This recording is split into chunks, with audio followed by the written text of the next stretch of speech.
बहुत पुरानी बात है। एक छोटा सा गांव था। तान्या हमेशा शैतानियां करती रहती थी। खेल कूद की शौकीन तान्या कभी इधर भागती कभी उधर भागती। बस उसे कोई पढ़ने को ना कहे, अगर किसी ने पढ़ने को कह दिया तो मानो उसकी जान ही मांग ली हो। उसे पढ़ना बिल्कुल भी अच्छा लगता था। वाई तान्या चाहती थी कि वो हमेशा खेलती कूदती रहे और उसकी माँ उसे रोज शाम को पढ़ने के लिए बिठा देती थी। एक दिन तान्या अपना सबसे पसंदीदा खेल खेल रही थी। जैसे ही उसकी माँ ने उसे पढ़ने को कहा वह बहुत ज्यादा गुस्सा हो गई। उसने सोचा कि अगर वह घर की सारी किताबें जला दे तो उसकी प्रॉब्लम हमेशा के लिए खत्म हो जाएगी। तभी अचानक वहां पर उसकी माँ आ गई और तान्या को एक थप्पड़ लगा दिया और तान्या की माँ तुरंत उसे पूजा वाले कमरे में ले गई।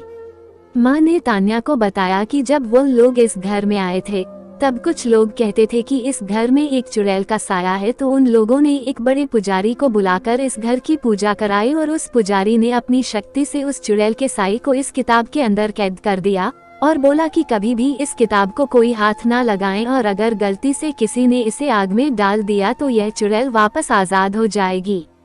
तब माँ ने बोला पुजारी जी ने उन्हें एक पवित्र जल दिया था कि अगर यह चुड़ैल कभी गलती से बाहर आ भी जाए तो इस जल को छिड़ककर उस चुड़ैल को फिर से कैद किया जा सकता है। पर अब मुश्किल ये थी कि यह जल छिड़का कैसे जाए, क्योंकि वह चुड़ैल काफी गुस्से में थी, क्योंकि उसे इतने लंबे समय तक के लिए इस किताब में बंद कर दिया था। तभी अचानक वहां रोते बिलखते दो छोटे छोटे बच्चे आ गए और वह चुड़ैल उन बच्चों के पास शांति से खड़ी थी। माँ धीरे से कमरे से बाहर आई और उस चुड़ैल से बात करने की कोशिश करने लगी। जैसे उस चुड़ैल ने माँ को देखा, वह चुड़ैल माँ पर हमला करने के लिए भागी। माँ के हाथ में वह पवित्र जल था। उस जल को देखकर चुड़ैल डर गई और वहीं रुक गई और बोली, मेरे पर यह जल मत डालो, मेरे बच्चे फिर अकेले हो जाएंगे।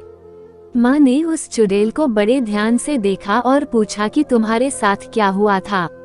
चुड़ैल बोली, मेरे पति ने मुझे वही जिंदा जला दिया था और मेरे बच्चे भूखे बिलखते रह गए और ऐसे ही उन्होंने भी दम तोड़ दिया। बस अंतर इतना रहा कि मैं तो चुड़ैल बन गई और मेरे बच्चे भूत बन गए। तब से हम यहीं रहते थे, पर 10 साल पहले तुम आए और तुमने मुझे इस किताब में कैद कर दिया।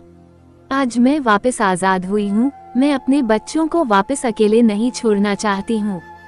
माँ सोचने लगी कि अगर यह चुड़ैल ऐसे ही रही और लोगों को नुकसान पहुँचाएगी। तभी चुड़ैल बोली कि तुम हम पर जल मत डालो, हमें मुक्ति दिला दो। माँ ने पूछा कि मैं तुम्हें मुक्ति कैसे दिला सकती हूँ। चुड़ैल बोली कि तुम इस घर के पीछे वाले नीम के पेड़ के नीचे एक हवन कराओ और मेरे बच्चों की आत्मा की मुक्ति के लिए प्रार्थना करो। माँ ने पूछा कि उस पेड़ के नीचे क्यों? चुड़ैल बोली कि मेरे पति ने मुझे यहीं जलाया था और अगर कोई उस पेड़ के नीचे हवन करता है और मेरे बच्चों की मुक्ति की प्रार्थना करता है तो हमें मुक्ति मिल सकती है। अगले दिन तान्या की माँ ने वहाँ पर एक छोटा सा हवन कराया, जिसमें उन लोगों ने उस चुड़ैल और उसके बच्चों की मुक्ति के लिए प्रार्थना करी। इससे उस चुड़ैल और उसके बच्चों को मुक्ति मिल गई और वह हमेशा के लिए वहाँ से चले गए। और तान्या को भी यह बात समझ आ गई कि हमें ऐसे सारी किताबें नहीं जलानी चाहिए और हमें पढ़ना भी चाहिए, जिससे हम अच्छे और समझ